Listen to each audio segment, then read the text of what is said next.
जय भोले जी दोस्तों। हमेशा की तरह भोले जी से यही प्रार्थना करूंगी कि आप लोग जहाँ भी रहें स्वस्थ रहें, मस्त रहें, हंसते रहें और मुस्कुराते रहें। हर कहानी को ध्यान से सुनने से कुछ ना कुछ ज्ञान जरूर मिलता है। एक औरत थी, उसका हस्बैंड था और दो बच्चे थे। दो बच्चे बहुत ही छोटे छोटे और बहुत ही प्यारे बच्चे थे। तो अचानक क्या हुआ कि उसके हस्बैंड की मृत्यु हो गई। जब उसका हस्बैंड ख़त्म हो गया तब वो औरत बहुत परेशान रहने लगी। खाने के लिए घर में कुछ नहीं बचता था। जब हस्बैंड ही नहीं था तो कमा कर कौन लाएगा, और बच्चे छोटे छोटे थे। लेकिन वो औरत हिम्मत नहीं हारी। वो बर्तन बेचने का काम उसने शुरू कर दिया। सिर पे टोकरा रखती और दूर दूर तक बर्तन बेचने जाती थी। तो शाम का उनका गुजारा हो जाता था। दो रोटी बच्चे और माँ बैठकर साथ में खा लेते थे। रोज़ बर्तन बेचने जाती थी वो। एक दिन क्या हुआ कि वो जिस इलाके में बर्तन बेचती थी, वहाँ जब रोज़ बर्तन बेचती थी तो रोज़ रोज़ उससे बर्तन कौन लेगा। तो उसने अपने छोटे छोटे नन्हे मुन्ने बच्चों को समझाया। हाँ, उसका एक काम और था कि जब वो जिस इलाके में बर्तन बेचती थी वहाँ पे भोले जी का सत्संग होता था। रोज़ सत्संग होता था, कुछ चर्चा होती थी, तर्क वितर्क होता था। भोले जी के भजन और उनकी कथाएं वगैरह जहाँ होती थी, वो बर्तन बेचने के बाद वहाँ जाकर ज़रूर थोड़ी देर बैठती थी। तो सुनते सुनते उसके दिमाग में एकदम से आया कि भोले जी से बड़ा कोई है ही नहीं।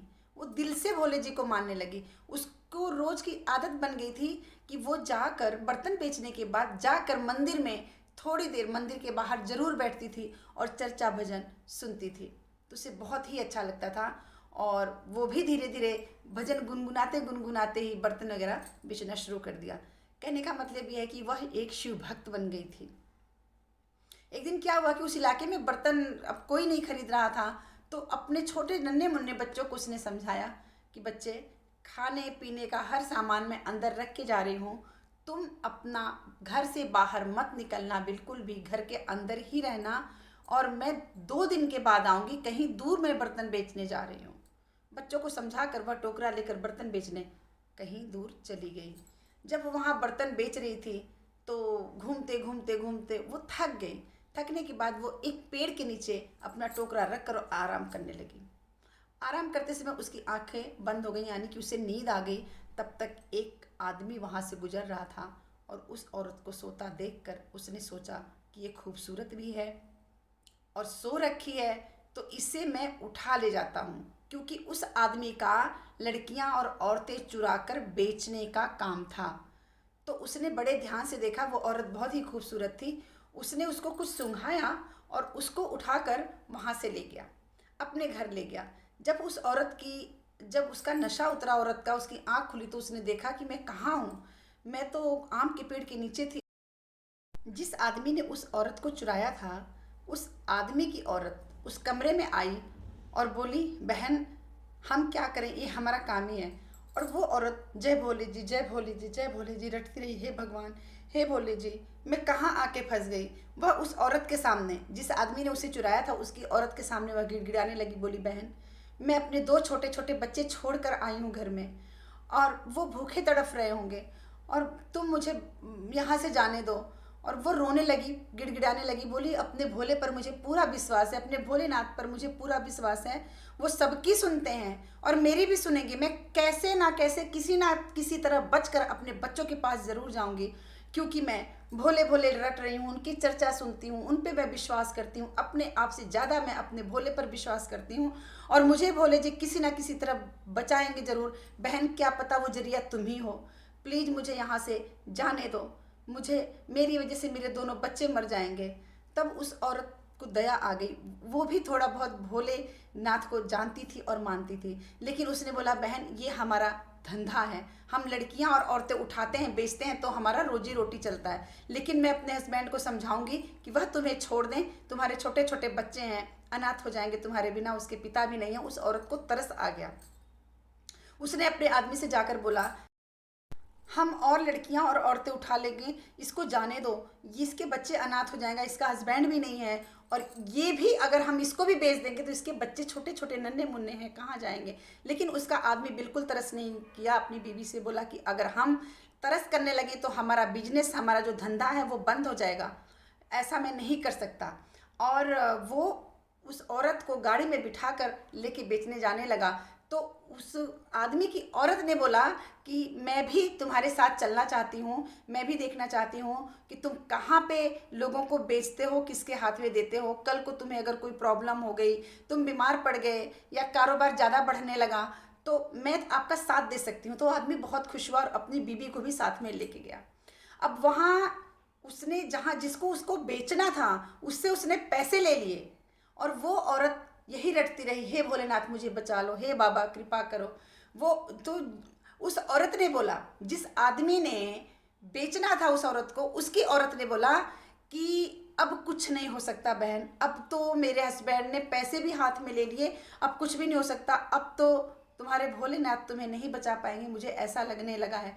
वो बोली, नहीं, चाहे कुछ भी हो जाए, मुझे भोलेनाथ पर विश्वास है। बेशक तुम्हारे आदमी ने पैसे ले लिए हैं, लेकिन मुझे पूरा विश्वास है कि मेरे भोलेनाथ किसी ना किसी रूप में आकर मुझे जरूर बचाएंगे। अपना विश्वास नहीं तोड़ा उसने। जैसे ही वो गाड़ी में बिठा कर लेके जाने ही वाला था, जिसने खरीदा था, उसी टाइम एक आदमी आता है और गाड़ी रोक कर बोलता है कि यह औरत मुझे दे दो, यह औरत मुझे दे दो, जितने पैसे तुम्हें चाहिए, 2 गुना, 4 गुना, 10 गुना, 20 गुना, मैं तुम्हें उतने पैसे दूंगा, लेकिन यह औरत मुझे दे दो। इतने पैसे का लालच सुनकर और वो आदमी जो है औरत को दे देता है। जब फिर वो औरत बोलती है, हे भोलेनाथ, ना जाने किस रूप में तुम आए और मैं बिकते बिकते बच गई और मैं अपने बच्चों के पास जा पाऊंगी। फिर उस औरत ने उस आदमी को बोला, हे महात्मा, आप कौन हो?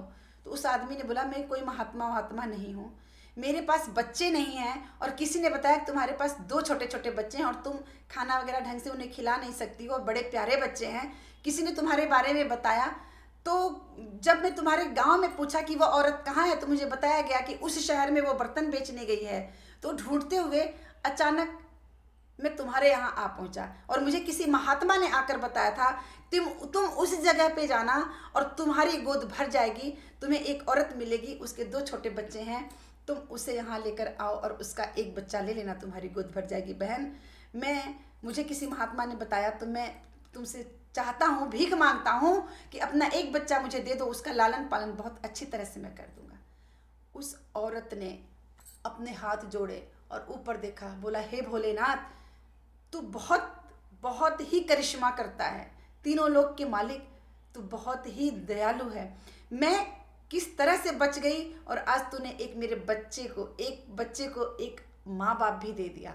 भगवान भोलेनाथ, तेरी बहुत कृपा है। कहने का मतलब ये है कि कलयुग में भी भगवान सहायता करने आते हैं। अगर आप दिल से भगवान जी को मानते हो ना, किसी भी भगवान को आप मानते हो, दिल से मानते हो, तो ये मैं दावा ठोक के कहती हूँ कि भगवान जी आपकी हेल्प करने किसी ना किसी रूप में जरूर आएंगे, डूबते डूबते डूबते आपको बचा लेंगे।